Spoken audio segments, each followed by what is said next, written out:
Hello, everyone. Well, the Sussex Squad said this. The Royals were going to have a podcast eventually. But this podcast is propaganda, which is communication that is primarily used to influence or persuade an audience to further an agenda. Now, I only have a few minutes of the podcast that I put up here.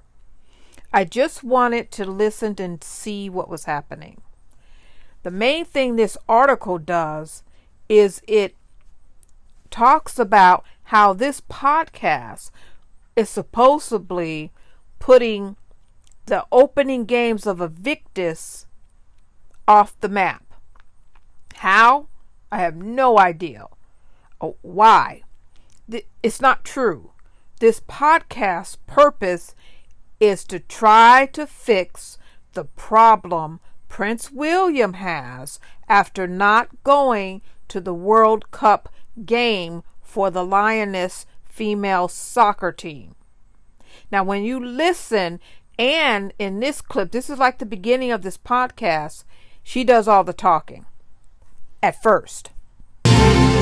Hello Dream Team, welcome along to The Good, The Bad and The Rugby, and I think it's fair to say we have got a fairly special show for you this week. The Rugby World Cup is up and running, and as a result we have managed to line up an interview with the patrons of the WRU, the RFU and the SRU. To Mike they are the in-laws, to the rest of us they are the Prince and Princess of Wales and the Princess Royal.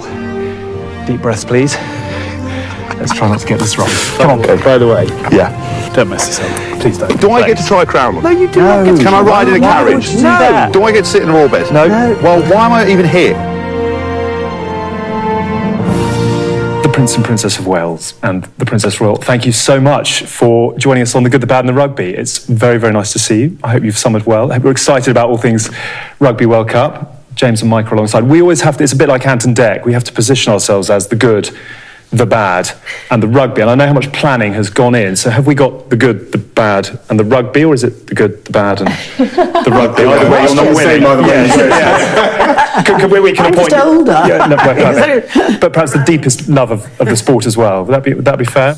It's fairly broad. Right. Yeah, it's very broad, actually. Yeah. So it's a starting It's point. 37 years. You did surprise me with that, but it was an accident. So, they asked me to go and open the East Stand when it was built at about 2 weeks' notice because they'd been let down. I can't remember who by. And as it happened, the horse was lame, so I wasn't competing at the weekend. Wow. So I went. Sliding And about doors. a month later, they wrote and asked me if I'd like to become patron. Wow. And So here it was we an are. accident. I don't know whether they're happy with that, but So at that point, did you have a love? Was Pete playing? Yes. Did you have? Yeah. Did you enjoy rugby? Because Yeah. you must have done. I could cope with rugby, yeah.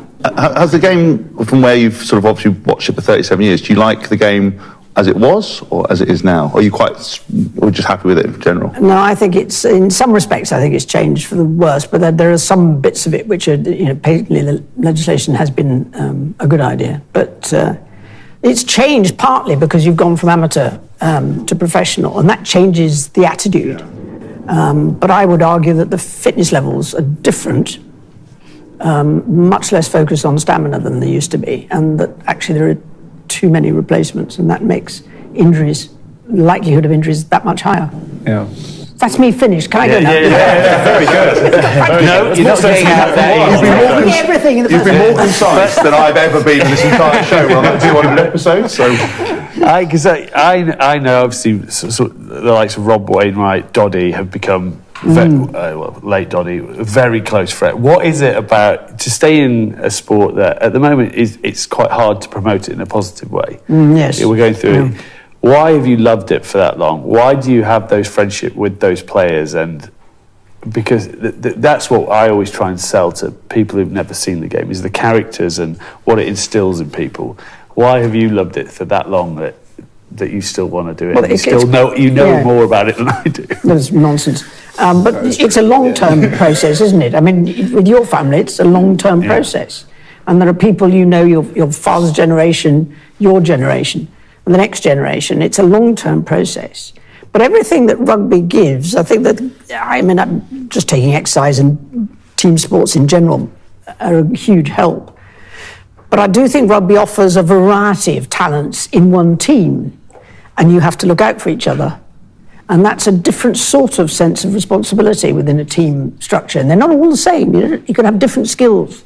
And that's something that not many do. But, don't get me started on the... You managed to segue perfectly. The next question. I don't know if you're available to be replaced by Alex. This is quite a cool coincidence. We couldn't keep you for another 37 years. Can you be patron of the Good Bad Rugby as well, please? You're right. So I was going to ask, in terms of the sport, we know how much it can do for people, but in your opinion, kind of what are the real values that sport brings to individuals, whether male or female, and children? Yeah, so I think, speaking personally from me, the team environment of sport played a big part in my life and my upbringing. I absolutely gelled and loved being in those sorts of cauldron of fear, noise, competitiveness with your mates and your team around you. And a lot of the time I made good friends from that, having never met anyone before. You come together and under a common cause and go for it. And I loved the highs and the lows and looking out for each other. And if someone got injured or if someone was feeling a bit left out, you go and make sure that they were included for the next match in whatever way you could. And everyone was trying to sort of bring their A game. It's that camaraderie, that relationship building, learning to lose, which I think we've got to concentrate more on nowadays. I think people don't know how to lose well. Talking about our children particularly, I want to make sure that they understand that. But I think it's really important from a young age to understand how to lose and why we lose, and then to grow from it and what you learn from that process.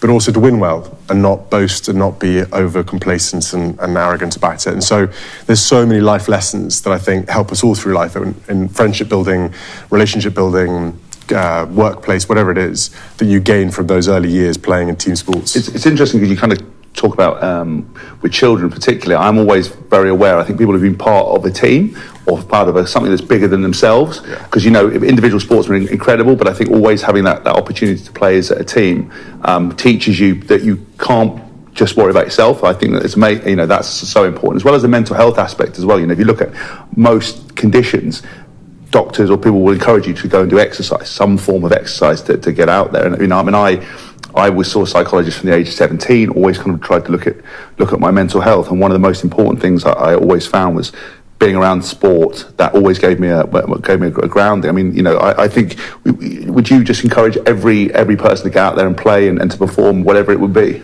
Definitely. I think for so many reasons, play something. It doesn't have to be rugby. It can be any kind of sport. But physical exercise is so good for us, and it's always understated. The same way I hate to say it, but sleep is another thing that people haven't talked about yet. But it is absolutely crucial to our well-being and our sustainability and being able to, be healthy. But I think from a sporting point of view, being able to come together, fight adversity together, win and lose, cold and wet, damp, whatever kind of days you're playing in.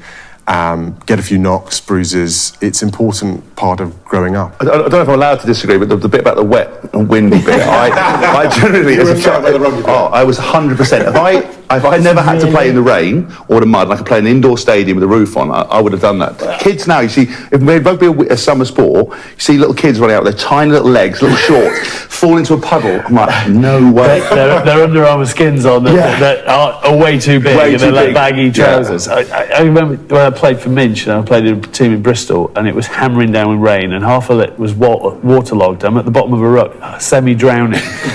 I'm like, I wouldn't play in the rain when I was paid to do it. What am I doing now? Like when I've volunteered? Yes, part of fun. There is that. It's a very important part. Someone interesting, they did ask me what my favourite sort of childhood memory was about playing sport, and it was that. It was coming back in from having played hockey or netball in the freezing cold rain and thinking we are all totally mad. But it has been really great fun, and off the back of it, that sense of sort of achievement that you've come through.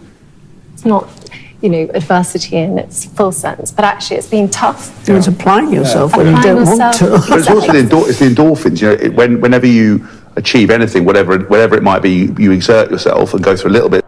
Okay. Listen to what William is saying. He is telling people they are the problem, not him. They messed up. They know it. Now they're trying to cover up. Watch this. Comment.